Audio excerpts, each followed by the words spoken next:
On this channel, we've been covering reports of election fraud in the 2020 presidential election. Wait until you hear the updates I have for you this week, because it's pretty shocking.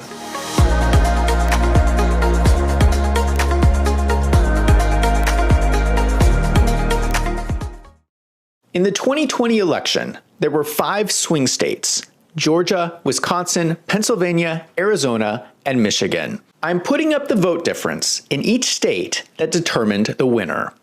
As you can see, it was a very close election. Trump needed to win 3 of these 5 states. People have been frustrated because there have been so many stories about shady things happening in these 5 states. Many of these stories we have covered on this channel. The difficulty is that many of these stories have not been conclusive. For instance, we have the video of Ruby Freeman in Fulton County, Georgia, running the same stack of ballots through the counting machines multiple times. This is video evidence that cheating was happening, but we do not know if the duplicated ballots were actually counted. That is, until now. New evidence has come to light in the last couple of weeks that provides definitive evidence that there was cheating in the 2020 election. The question is, was there enough cheating to impact the outcome? Let's start with Georgia. Since the 2020 election, the people of Georgia have been filing complaints with the Georgia State Election Board. The board has continually delayed hearing these complaints for years until last week. On May 7th, they finally heard the complaints in a public meeting. The first complaint was that there was cheating in the election. The second complaint was that there was cheating in the hand count that verified the election results. There were some shocking revelations in the meeting. Let's start with the first complaint. The biggest indication of fraud in Georgia was that when someone votes, the machine is supposed to create a ballot image of that vote. This is supposed to prevent someone from injecting fake ballots into the vote count after the fact. In Georgia, there is a massive amount of ballot images that are missing. Does the investigation confirm that there are missing ballot images? Yes. Yes. This woman is the lawyer for the Georgia Secretary of State. She is there to testify that they performed a full investigation of this complaint and found that her client, the Secretary of State, did nothing wrong. She just admitted that the ballot images were missing. I don't think this is a very independent investigation if they're investigating themselves. Do you know why 380,761 ballot images from Election Day machine count are not available? We subpoenaed Fulton County for all of their ballot images. We received approximately 518,000 ballot images. From Election Day? Those are for the recount. Those are from the recount, but we have no ballot images for 380,761 ballots from Election Day. So the investigation only looked at ballot images after the recount. They did not investigate the missing ballot images from Election Day. On Election Day, there were over 300,000 missing ballot images. Remember that Joe Biden allegedly won Georgia by 11,779 votes. There is one particular instance that stands out. In Fulton County, they did a machine count of the ballots on Election Day, November 3rd. They performed a second machine count of the ballots almost a month later on November 24th. When they ran the ballots through on the second machine count, it was short by over 17,000 ballots. Where did those ballots come from? Since the ballot images were also missing, there is no way to confirm they ever existed. It turns out, 10 days later, on December 4th, Fulton County found 16,382 votes, which they used to confirm the vote count. Thank you. I'm trying to get to the point of finding evidence that 17,852 ballots actually exist. So there either need to be ballot images, or we need to go look at the ballots, the paper ballots. It's very simple. As I explained at the beginning, we have the paper ballots. The paper ballots exist. There's no 17,000 missing ballots. The discrepancy, the 17,000 discrepancy, was because of that scanner error, the programming error in the scanner. That got corrected. The results were recertified and re-reported, and that accounted for the 17,000 difference. There was no missing ballots. Like I said, we have hand counted every single ballot. Okay, here's the problem. This lawyer refuses to turn over the paper ballots. They won't let anyone see them. So they're saying, we investigated ourselves and we found we did nothing wrong. And you cannot look at the ballots to verify that. Let me just clarify so you understand. Georgia had 3 counts. There was the machine count on Election Day, then there was a hand count of the ballots, then there was a second machine count. Each count came up with vastly different numbers. How is that possible unless there was cheating?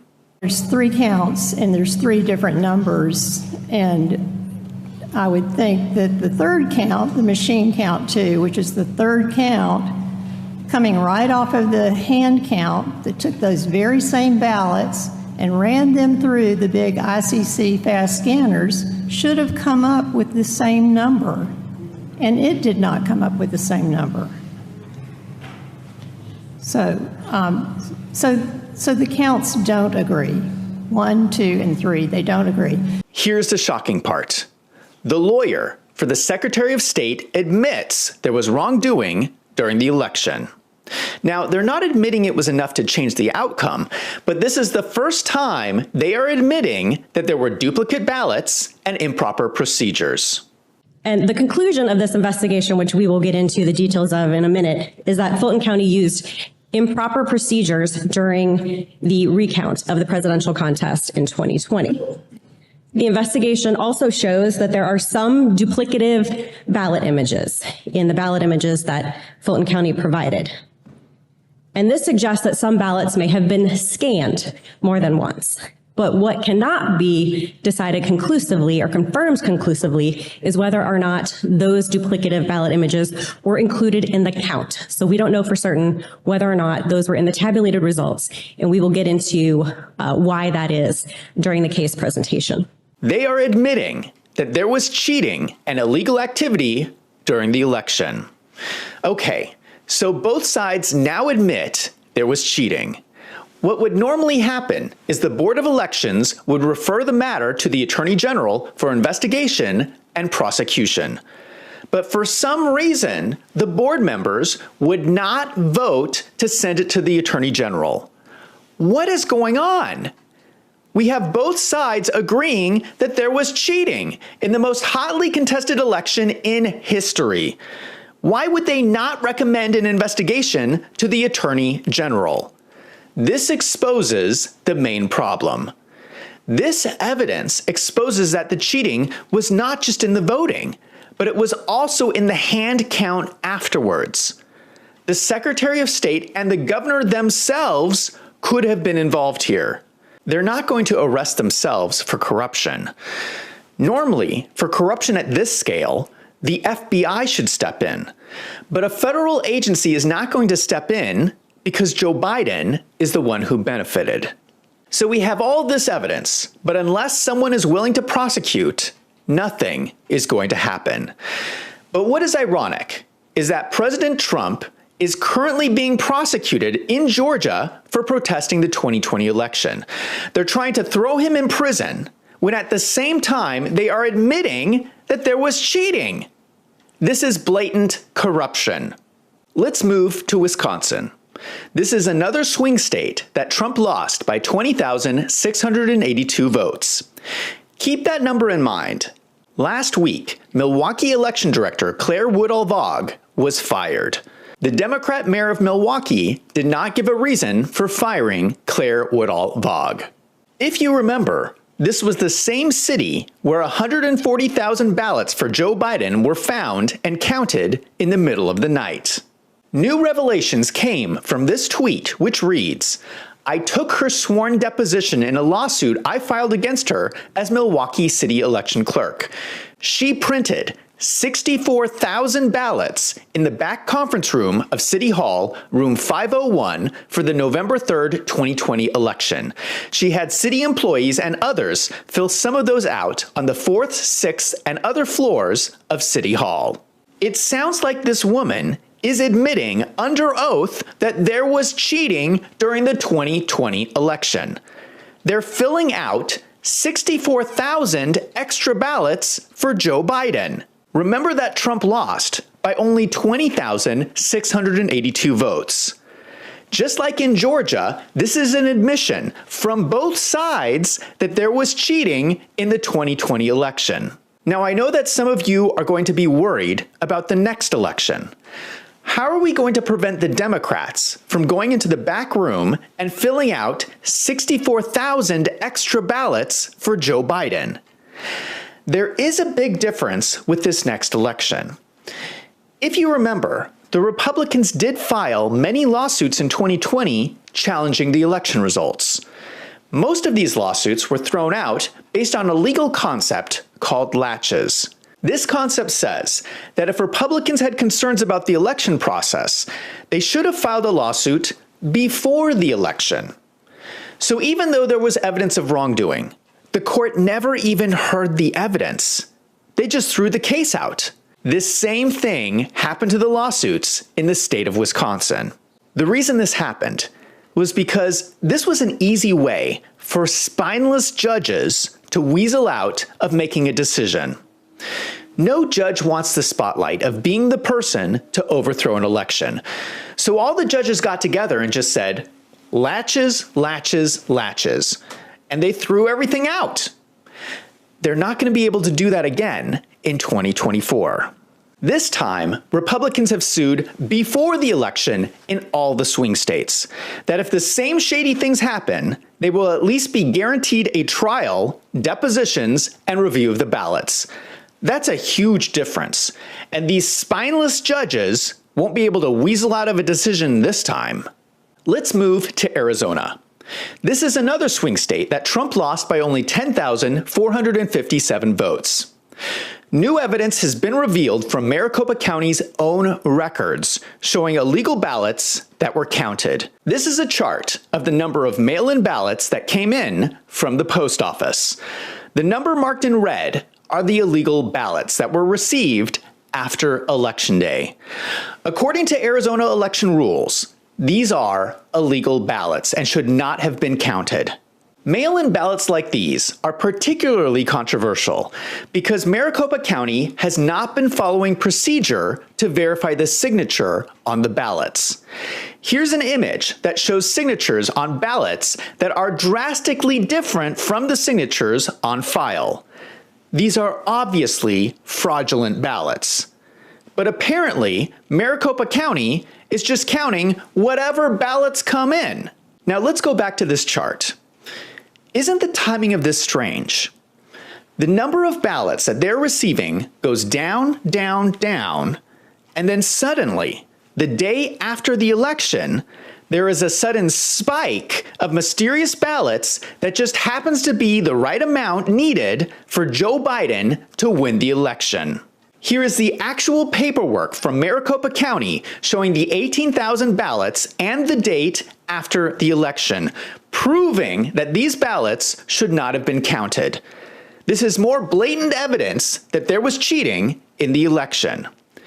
The problem is that even though we have all of this evidence, the Arizona governor is a Democrat, the Secretary of State is a Democrat, and the Attorney General is a Democrat, and they are doing everything possible to ignore the evidence of cheating.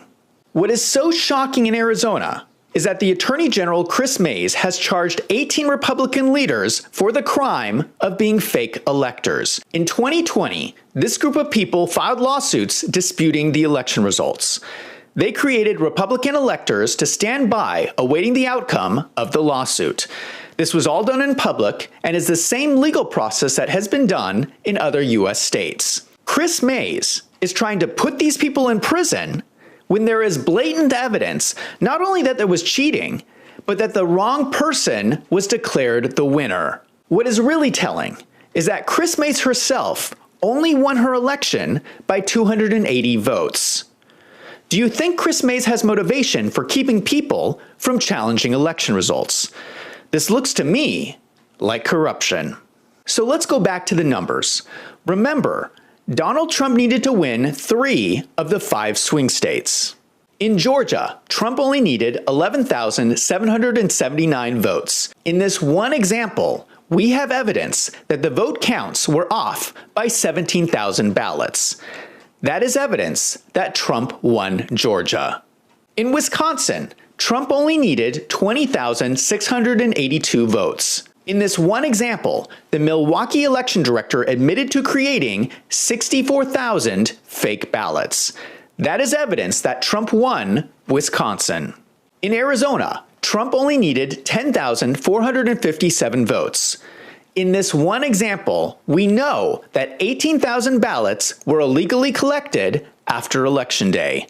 That is evidence that Trump won Arizona. And keep in mind, there were many other examples of election fraud I haven't even covered in this video. This shows that Trump won 3 of the 5 swing states. Now, unfortunately, that's a tie. It changes the electoral map for both Biden and Trump to receive the exact same number of 269 electoral votes.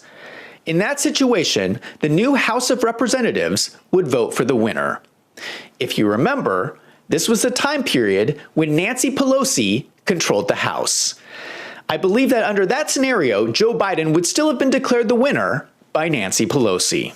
So we need to turn our attention to the other 2 swing states of Michigan and Pennsylvania. I will continue to report as more information gets revealed. But I think what is important in this whole story is that all this information has come to light because of people like you. Regular, ordinary Americans who saw what was going on and did not accept the obvious corruption. This is all the result of citizen investigations.